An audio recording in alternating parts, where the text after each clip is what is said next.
Mesdames et messieurs, merci de toujours nous suivre. C'est votre émission Le Grand Soir qui se poursuit et justement la dernière manche, c'est bien la chronique du soir avec notre consultant politique, Agapit Napoléon Maforican. Bonsoir. Bonsoir Romuald, bonsoir à tous nos téléspectateurs. Très bien, vous êtes consultant en médias et communication, expert en gouvernance et expert électoral par ailleurs.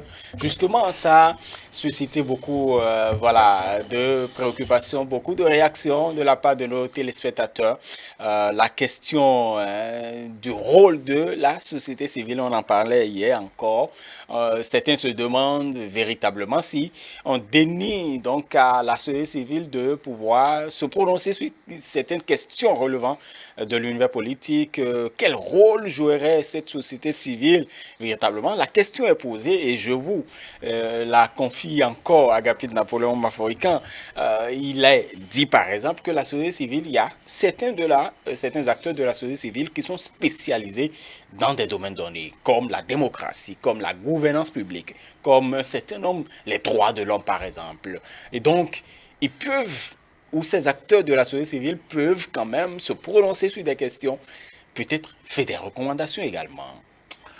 Écoutez, il n'y a que dans les pays africains qu'on voit ces genres de situations. Et donc, en 90, lors de la démocratisation, beaucoup d'ONG internationales, occidentales, ont impacté la démocratie. Quand vous regardez Amnesty International, Amnesty International, c'est une ONG, organisation non gouvernementale internationale, qui a acquis beaucoup de crédibilité à travers son activisme pour les questions des droits de l'homme. Le problème qui se pose, c'est que Amnesty International n'intervient pas dans les élections en France, par exemple. Amnesty International n'intervient pas dans les procédures législatives en France. Elle peut donner son avis, mais il ne lui reviendrait jamais de dire que la polygamie est un problème si c'était la France qui devait l'admettre, ou si c'était l'Allemagne qui devait l'admettre. Mais il le dirait en France, il le dirait en Afrique. Il y a un problème. Il y a un gros problème. Est-ce que c'est universel, ça devrait être universel ou bien... Non, je continue. Vous savez que lorsque vous regardez, beaucoup d'ONG internationales viennent financer des organisations ici en Afrique, mais pour des actions qui ne peuvent pas se faire.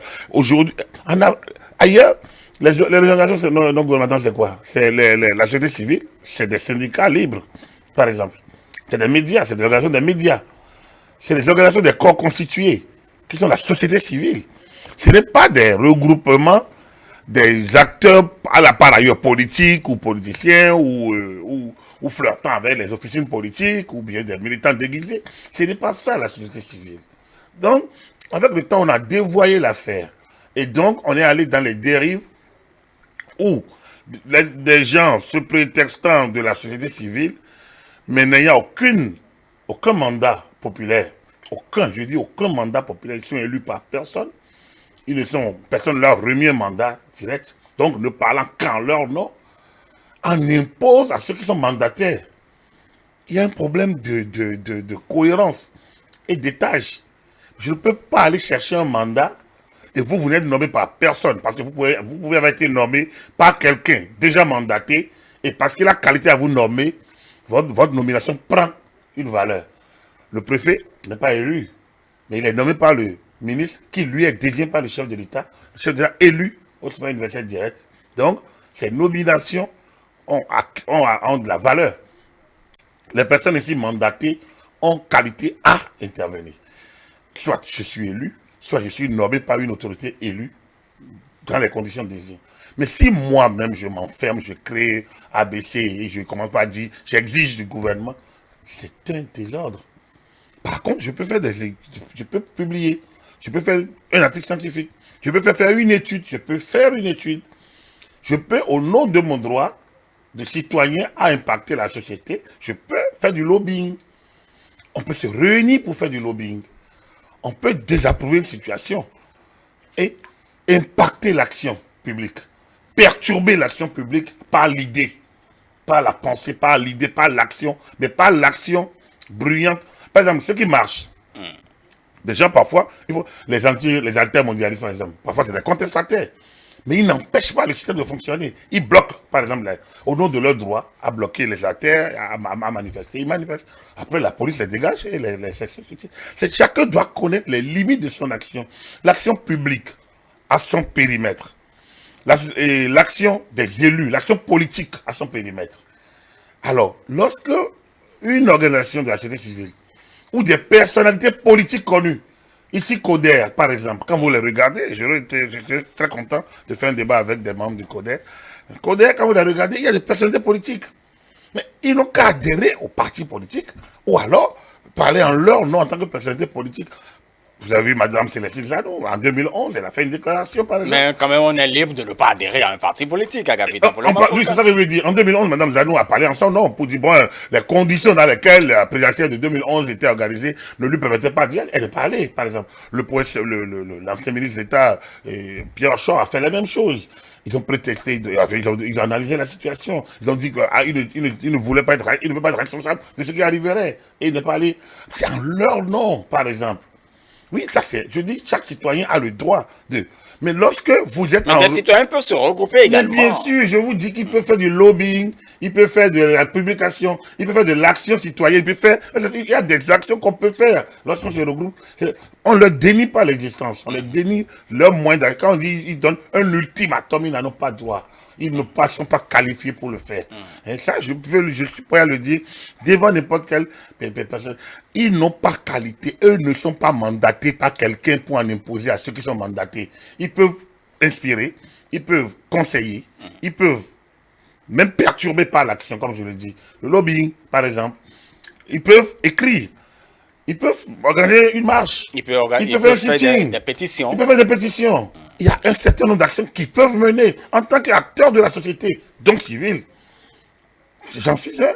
Tant que je ne suis pas militant, partisan, je peux, par mes agitations, par mes pensées, en tant que, bon, comme je le dis, agitateur de la pensée, penseur libre, commentateur de l'actualité. J'en suis un. Je peux dire, je ne suis pas d'accord avec. Mais utiliser un moyen d'action. Mais moi, je n'ai pas un mandat pour aller voir un élu pour dire, tu donnes un ultimatum. C'est pas ça, c'est quitter son périmètre. Et donc, c'est la démarche qui. C'est ce que je dis depuis. C'est le moyen, le mode d'action. C'est de dire, on donne, non. Non, ils ne peuvent pas. Ils ne peuvent pas donner. Déjà, des partis politiques ne peuvent pas donner l'ultimatum à des élus, par exemple. Légalement, un parti politique ne peut pas donner l'ultimatum à un élu. À moins qu'il veut faire la révolution. S'ils arrivent en rapport de force à mobiliser une meute, une grande foule, pour bloquer l'action de manière régulière, mais même en chose, comment on appelle ça, en action citoyenne, d'accord.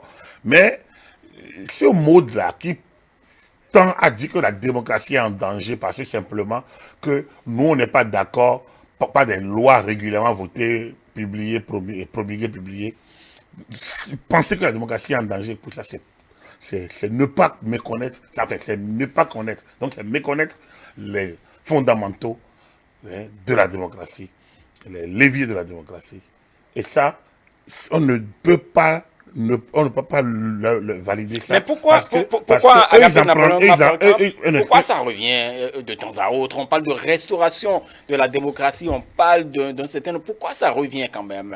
Il y a un certain nombre de personnalités qui l'ont dit avant Coder, par exemple. Non, c'est une sorte de refrain auquel on est habitué dans le pays. C'est-à-dire que celui qui n'est pas au pouvoir pense que la démocratie est en danger. C'est simple. On a fait partie de ce globe en 96 parce que la démocratie était en danger. On a en 2001, ce groupe a refusé d'aller au second tour parce que, il estime que les élections étaient biaisées. Vous me dites, il a suivi. Janaï de la RB à l'époque estimait que le jour de la prise de fonction de Kérékou, en 2001, était le jour le plus noir du pays et qu'il fallait porter du deuil. Donc voilà, et ainsi de suite. En 2006, avant le second tour, qu'est-ce qu'on n'a pas entendu? Il a fait que, bon, comme je vous ai dit, le président Mbedji a vite reconnu sa défaite en 2006. Et donc, ça a ouvert la voie. Mais en 2011, vous avez vu ce qui s'est passé, la démocratie est en danger. Je vous ai dit, Osho et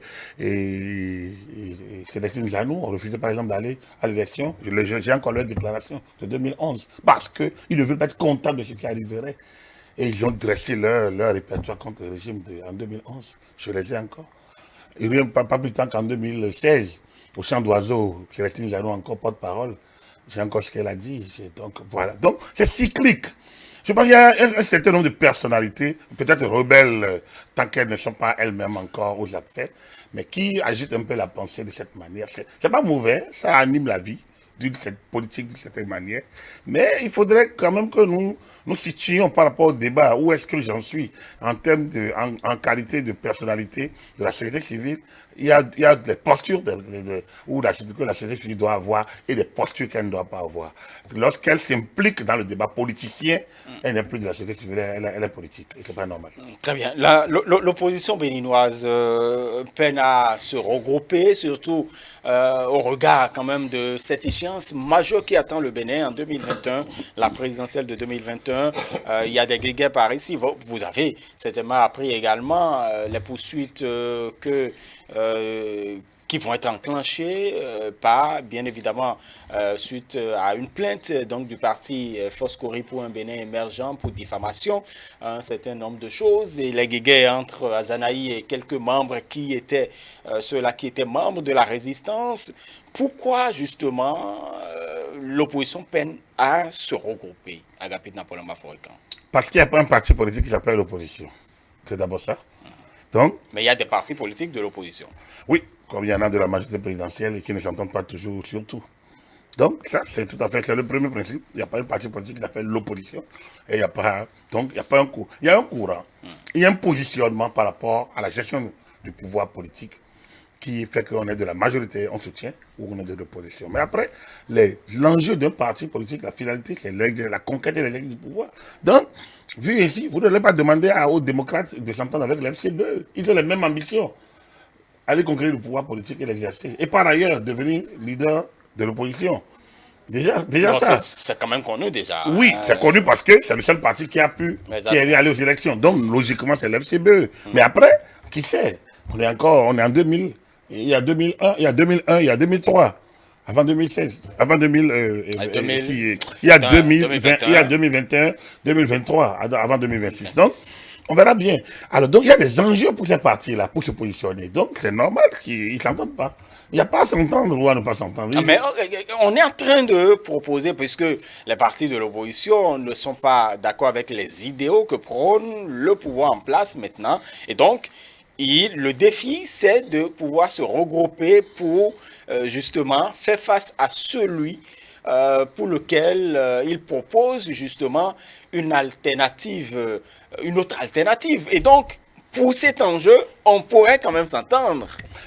La gestion de l'État est plus complexe que ces jeux d'humeur ou des jeux de chaises entre personnes qui peut-être ne s'apprécient pas, mais bon, devraient bouter quelqu'un dehors. Vous savez que lorsque ça arrive souvent comme ça, ce qui se passe finalement, c'est que une fois le pouvoir acquis, il n'arrive pas à gérer, rien ne les met ensemble. Ils sont pas, il faut un idéal. Gouverner, enfin, faire la lutte politique se fait ensemble par ceux qui ont des idéaux communs. Là, il a dit, et nous portons les mêmes idéaux, nous visons les mêmes objectifs, nous allons vers les mêmes idéaux. Hein? Là, on peut travailler ensemble. Mais si rien ne vous unit, que c'est celui qui est au pouvoir, et vous l'éjectez, c'est fini. On a vu en 96, lorsque Tevoedre, Mbedji, Soglo, Tevoedre, Mbedji, Amoussou, ont accompagné Kérékou parce qu'il fallait être contre Soglo. On a vu la suite. On a vu la suite, c'était la cacophonie la plus poussée. Lorsqu'en 2006, tous les conglomérats politiques ont porté Boniaï, on a vu déjà, après c'est GF, c'est U, c'est I, donc il y a plein de trucs parce que déjà la décision vient aussi rapidement que les autres. Lorsqu'en 2016, la coalition de la rupture a été créée en réaction à la fusion, enfin, à l'alliance PRD et candidat sous RCB et autres. Et après, combien se sont réclamés réellement? Il y en a qui se sont tués et qui ont quitté sans parler. Et puis il y en a qui sont mis en vedette en face du pouvoir, alors que c'est une coalition de circonstances. Le président Talon a fait campagne sur le nouveau départ et il a fait son programme de société appelé Le Bénin révélé. Alors la rupture, c'est une coalition de la rupture. Donc c'est ponctuel. Donc voilà un peu, si vous ne faites pas attention, à un moment donné, ils ont tous les mêmes objectifs, c'est faire en sorte qu'on change l'ordre. Ça c'est différent. Mais après, dans l'exercice du pouvoir, ils ne sont plus les mêmes parce que les visions ne sont pas les mêmes, les manières ne sont pas les mêmes, parfois, les objectifs ne sont pas les mêmes. Parce qu'il y en a qui viennent pour Dougan, donc, pour manger le chef, pour jouir. Et il y en a qui viennent pour mouiller le maillot. Il y a quand même, vous savez, quand l'opposition ne s'entend pas très souvent, on trouve la main invisible du pouvoir en place, bien évidemment, et ça ne rate pas aujourd'hui encore. Est-ce que l'opposition pourrait, ou quelques acteurs de l'opposition, pourraient être manipulés par le pouvoir? D'abord, le pouvoir, toujours le dos rond, je pense que c'est sous tous les cieux, donc il n'y a pas de souci. Lorsque la justice active sur ses réseaux vers quelqu'un, on va dire c'est le pouvoir. Lorsque quelqu'un a du mal dans sa propre gestion ou dans la gestion de ses équilibres, on dit que c'est le pouvoir. Oui, le pouvoir le dos rond, ça c'est sûr. Le pouvoir le dos rond, ça c'est sûr. Mais le problème ici, c'est que il ne s'agit pas de voir le pouvoir. On est à la conquête du pouvoir, justement. Alors donc, si le pouvoir peut manipuler les gens qui sont à la conquête du pouvoir, ça veut dire que ceux-là ne sont pas à la conquête du pouvoir. C'est tout simple. Parce que c'est le même pouvoir que celui qui est là, peut-être, veut remplir, peut-être, et que les autres veulent la même chaise. C'est comme disait Kérékou, c'est pas plusieurs fauteuils, c'est un seul fauteuil pour tous. Donc, c'est le même fauteuil que tout le monde cherche. Alors, s'il y en a qui cherchent et qui se laissent manipuler par celui qui a déjà le fauteuil, ça veut dire qu'ils ne cherchent rien. Alors, quand vous regardez la classe politique aujourd'hui, quand vous regardez la FCB, quand vous regardez, je ne sais pas, CDB, autres, qu'on dit que c'est les piliers du pouvoir, vous avez l'impression qu'ils n'ont pas envie de s'asseoir dans ce fauteuil-là, à la marina. Vous avez vraiment l'impression, quand vous les écoutez. Donc, il y en a qui prennent leur fantasme pour les idées et, puis et qui essayent de les utiliser. Il y en a qui pensent que les logiques d'hier continuent d'impacter encore aujourd'hui. Et il y en a qui refusent donc de s'adapter à leur environnement, à leur évolution. Je ne pense pas, oui. La politique, c'est un rapport de force. Et oui, c'est possible que, bon, il y a des affinités ici et là, mais de là, penser que le pouvoir est partout et influence partout, que les gens ne s'entendent pas, c'est trop facile. C'est trop facile parce que s'ils s'entendent, pourquoi ils ne sont pas de la majorité? Pourquoi ils ne sont pas les pouvoirs, si le pouvoir peut manipuler l'opposition, pourquoi les gens ne sont pas de la majorité? Ça leur été plus facile d'être de la majorité. Et donc, voilà. Au même moment, lorsqu'il y a par un coup, les gens ils perdent leur majorité, ils attaquent le pouvoir, ils attaquent les mains invisibles. Et au même moment, ceux qui sont dehors attaquent plutôt, les attaquent en disant que tels ils sont proches du pouvoir, et ainsi de suite. Voilà. Donc, ça montre qu'on a laissé les idées, on a laissé les idéaux, et on est au chamaillement de quartier, un peu au petit potin de la cité. Et puis voilà quoi. Est-ce que, Les jazzeries ou enfin, effectivement, le petit bavardage, quoi. il y a quelque chose, en fait, il y a quand même une interrogation qui revient. Et Agapit Napoléon Mafori, c'est vrai, vous avez dit que l'opposition, ce n'est pas un parti politique, mais est-ce que l'opposition béninoise dispose d'un leader qui pourra rassembler tout le monde? L'opposition n'est pas un parti politique, donc il ne peut pas Est-ce avoir un leader. est-ce qu'il peut y avoir un leader Les FCB ont leur leader. Et Boni est parti, on a Yarou, on a donc les deux scènes, le scène et son adjoint, ils sont là. Donc je pense qu'ils représentent les deux pôles quand même influents du pays, de toute façon, d'une manière ou d'une autre. Donc vous prenez les démocrates, ils sont là. Avec Eric Mounété, et sans doute en arrière par Boni peut-être. Alors donc, vous prenez Aldanaï, il a restauré l'espoir. Mais pourquoi vous voulez que mais il l'opposition... revendique la résistance Oui, nationale et donc, mais voilà. d'accord, il peut revendiquer l'anti-résistance ou bien l'Amazonie nationale. Ça, c'est libre. C'est-à-dire que bon, il est résistant par rapport à quoi? Il résiste par rapport à quoi? Il est parti politique reconnu. Je dis, en démocratie, il y a les acteurs du jeu démocratique sont connus. Les acteurs du jeu électoral sont connus. Notre démocratie n'est pas enfermée, c'est une démocratie universelle. Nous l'adaptons à notre environnement. Mais les acteurs du jeu électoral, comme les acteurs de la démocratie, sont connus. Les déterminants de l'état de droit sont connus. Et on ne va pas les inventer ici. Donc, celui qui veut résister, il ne peut pas résister à l'ordre public. Ce n'est pas normal. Il ne peut pas résister aux lois de la République. Je sais pas, il devient trublion. Après, il peut résister, il peut ne pas manger toute la journée. C'est son droit. Il peut résister aux droits auxquels lui-même a affaire. Donc c'est son droit, il peut résister à son propre droit, il n'y a pas de souci. Mais s'il résiste aux droits de la République, normalement, il verra la République en face de lui. Et la République, devant n'importe qui, emporte, parce que c'est la communauté contre l'individu. Et je pense que dans la matière, je n'ai pas besoin d'aller plus loin. Ceux qui m'écoutent savent réellement que lorsque l'État est en jeu, l'individu disparaît. Très bien. Merci beaucoup à vous, Agapit Napoléon Waforitan. Vous êtes notre consultant politique à E-Télé. Vous êtes par ailleurs expert électoral, expert en gouvernance, consultant médias et communication. Merci pour ces éclairages. Merci à vous, chers amis téléspectateurs, de nous avoir suivis aujourd'hui encore pour le compte de votre émission Le Grand Soir. Tout juste après, vous suivrez l'intégralité du Conseil des ministres de ce mercredi 9 septembre 2020. Tout juste après, vous aurez droit à partir de 21h30, votre émission, vous suivrez votre émission Eco 5 et le rendez-vous de 23h, c'est bien Raconte ta journée avec Stanislas Benoupo à moi. Agréable suite de programmes sur nos antennes. Agréable nuit à chacun et à tous.